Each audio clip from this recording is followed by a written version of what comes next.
প্রিয় দর্শক, আসসালামু আলাইকুম। আপনারা সবাই কেমন আছেন? আশা করছি আপনারা সবাই ভালো আছেন। আজকে আপনাদের মাঝে আরও একটি নতুন ভিডিও নিয়ে হাজির হয়েছি। আপনারা অবশ্যই এই ভিডিওটি শেষ পর্যন্ত দেখবেন। আজকে আমরা আপনাদের সাথে আলোচনা করব। আমরা দেখতে পাচ্ছেন এই যে এটা একটি ছোট্ট একটি গোলাপ ফুল গাছ।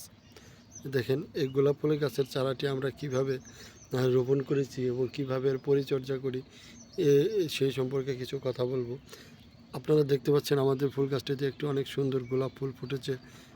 এই ফুলটিকে আপনাদের কাছে কেমন লাগলো আমাদের কমেন্টস করে জানাবেন। তো বন্ধুরা, আমরা যে প্রথমে যে কাজটি করছি তা হলো নার্সারি থেকে ভালো একটি সুন্দর ছোট দেখে আমরা একটি এই যে গোলাপ ফুল গাছের চারা সংগ্রহ করেছি।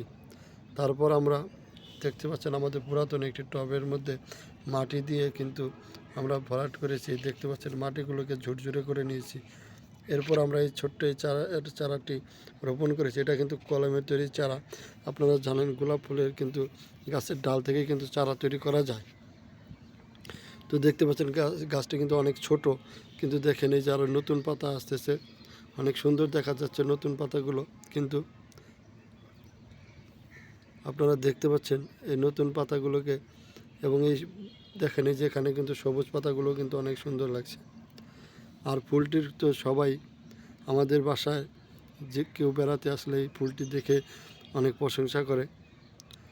আপনাদের কাছে আজকের এই ভিডিওটি যদি ভালো লেগে থাকে তাহলে ভিডিওতে একটি লাইক দিয়ে চ্যানেলটি সাবস্ক্রাইব করে দেবেন এবং ভিডিওটি বেশি বেশি শেয়ার করে দেবেন।